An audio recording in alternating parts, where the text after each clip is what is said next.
அஸ்ஸலாமு அலைக்கும் வரஹ்மத்துல்லாஹி வபரகாத்துஹ். அல்லாஹ் நேசிக்கிறான். அல்லாஹ் யாரை நேசிக்கிறான்?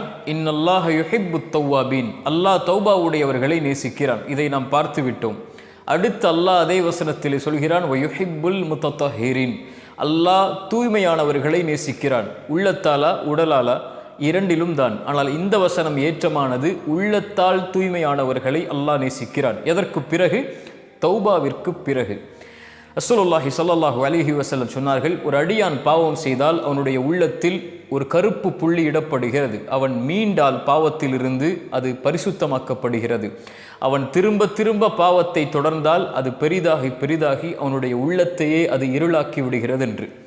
பாவங்கள் அதிகமானால் உள்ளம் இருளாகும். உள்ளம் இருளானால் அல்லாஹுடைய வெளிச்சமோ, குர்ஆனுடைய வெளிச்சமோ, தீனுடைய வெளிச்சமோ, ஈமானுடைய வெளிச்சமோ நுழைய முடியாது. இமாம் ஷாஃபிஈ, இமாம் மாலிக் அவர்களுடைய மாணவர் ஆசிரியர் இமாம் மாலிக் அவர்கள் தன்னுடைய மாணவர் இமாம் ஷாஃபிஈயை பார்த்து சொன்னார்கள், இமாம் ஷாஃபிஈ, உன்னுடைய உள்ளத்தில் அல்லாஹ் அவனுடைய வெளிச்சத்தை கொடுத்திருப்பதை பார்க்கிறேன். ஒருபோதும் பாவம் என்ற இருளால் இருளாக்கி விடாது அந்த வெளிச்சத்தை என்று. சுப்ஹானல்லாஹ்.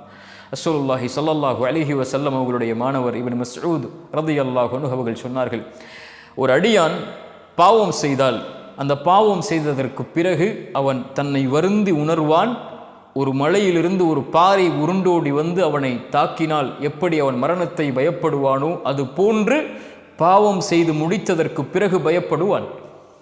ஆனால் ஒரு இவன் அல்லாஹுவை நெருங்கக்கூடிய முஃமின், இவன் தௌபாவை செய்யக்கூடிய முஃமின். ஆனால் ஒரு பாவி முனாஃபிக் யார் தெரியுமா? அவன் பாவம் செய்வான், தௌபா செய்வான், பாவம் செய்வான், தௌபா செய்வான். ஆனால் அவனுடைய உணர்வு, அவனுடைய மூக்கில் ஒரு ஈ உட்கார்ந்து சென்றால் எதுவோ அது போன்றுதான் இருக்கும் என்று. இது யாருடைய நிலைமை? என் நிலைமை உங்கள் நிலைமை இல்லவா? ரசூலுல்லாஹி ஸல்லல்லாஹு அலைஹி வஸல்லம் அதனால் தான் சொன்னார்கள், அந்நதமு அத்தௌபா. பாவத்தை உணர்தல் தான் அல்லாஹ்வை நோக்கி மீளுதல் என்றார்கள். குர்ஆன் சொல்லுகிறது, வல்லதீன இதா ஃபஅலு ஃபாஹிஷத்தன் அவ் ஸலமு அன்ஃபுஸஹும் ذكروا فاستغفروا لذنوبهم ومن يغفر الذنوب الا الله ولم يصروا على ما فعلوا وهم يعلمون.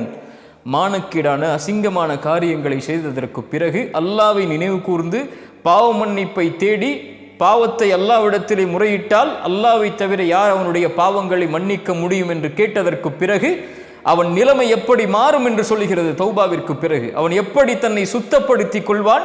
வலம் யுசிர்ரு அலா மா ஃபஅலு வஹும் யஅலமூன். ஒருபோதும் அறிந்த நிலையில் அந்த பாவத்தில் தொடர்ச்சியாக இருக்க மாட்டான். இல்லல்லதீன தாபு மின் பஅதி ذلك வஅஸ்லஹு ஃபஇன்னல்லாஹ கஃபூருர் ரஹீம். குர்ஆன் சொல்லுகிறது, தௌபா செய்ததற்கு பிறகு அதற்கு பிறகு தன்னை சீர்படுத்திக் கொண்டு, தன்னை நேராக்கிக் கொண்டு, தன் உள்ளத்தை சுத்தப்படுத்திக் கொண்டு யார் அல்லாஹ்வை நோக்கி வருகிறார்களோ அவர்களுடைய பாவத்தை அல்லாஹ் மன்னிப்பான், அவர்களுக்கு இரக்கம் காட்டுவான். 100 கொலை செய்த அடியானுக்கு அந்த அறிஞர் செய்த அறிவுரை என்ன? நீ பாவத்தை உணர்ந்து விட்டாய், தௌபா செய்ய விரும்புகிறாய், ஆனால் நீ உன்னை சீர்படுத்த வேண்டும், அந்த நல்லவர்களுடைய ஊருக்கு செல் என்று. ரசூலுல்லாஹி ஸல்லல்லாஹு அலைஹி வஸல்லம் இடத்திலே ஒருவர் வருகிறார் தொழுகையுடைய நேரத்தில். அல்லாஹுடைய தூதரே, ஒரு பாவத்தை செய்து விட்டேன், தண்டனையை கொடுங்கள் குர்ஆனின் படி. ரசூலுல்லாஹி ஸல்லல்லாஹு அலைஹி வஸல்லம் அமைதியாக இருக்கிறார்கள். அதற்கு பிறகு அவர் ரசூலுல்லாஹி ஸல்லல்லாஹு அலைஹி வஸல்லம் தொழுகை நடத்துகிறார்கள்.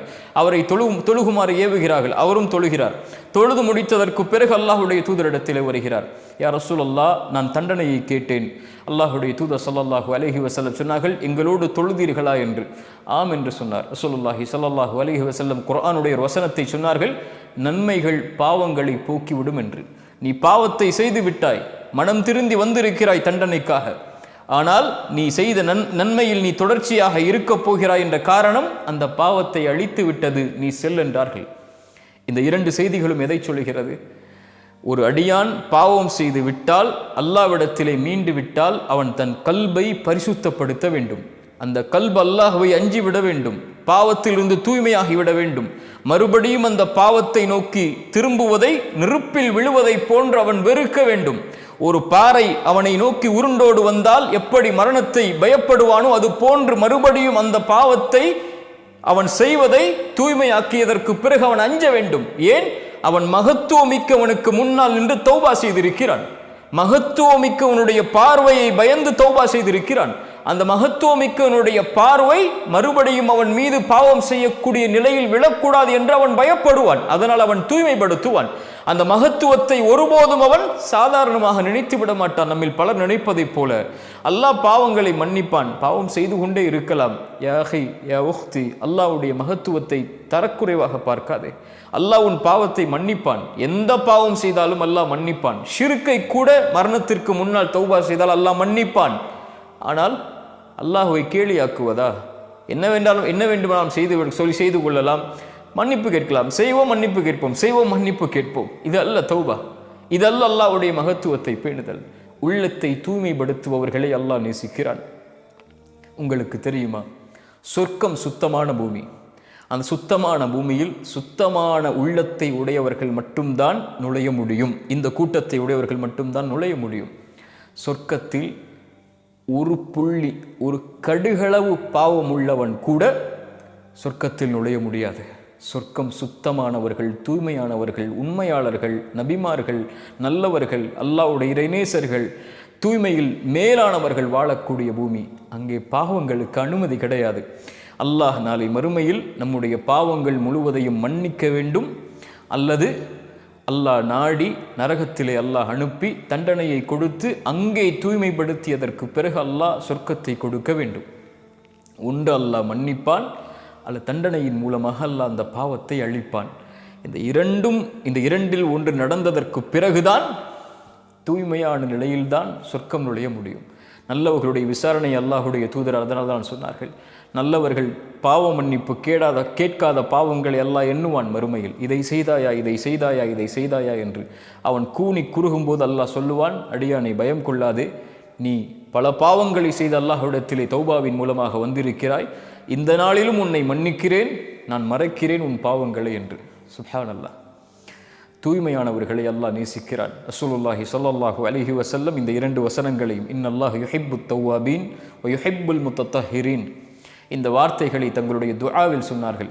ரசூலுல்லாஹ் சொன்னார்கள், ஒருவர் உது செய்து விட்டு யார் ஒருவர் அஷ்ஹது அல்லா இலாஹ இல்லல்லாஹ் வஹ்தஹு லா ஷரீக லஹ் வ அஷ்ஹது அன்ன முஹம்மதன் அப்துஹு வ ரசூலுஹு என்று கூறி, அல்லாஹும்ம ஜஅல் தவ்வாபீன் வ ஜஅல்னி மினல் முத்தத்தஹிரீன், யா அல்லாஹ் என்னை தௌபா உடையவர்களில் ஆக்கு, உன்னை நோக்கி மீண்டு வரக்கூடிய மக்கள் என்னை ஆக்கு, என்னை தூய்மையானவர்களில் ஒருவராக ஆக்கு, என் கல்பாலும் உள்ளத்தாலும் உடலாலும் என்று பிரார்த்தனை செய்கிறார்களோ சொர்க்கத்துடைய எந்த வாசல் வழியாகவும் அவர் நுழைந்து கொள்ளலாம் என்று அல்லாஹுடைய தூதர் ஸல்லல்லாஹு அலைஹி வஸல்லம் அவர்கள் சொன்னார்கள்.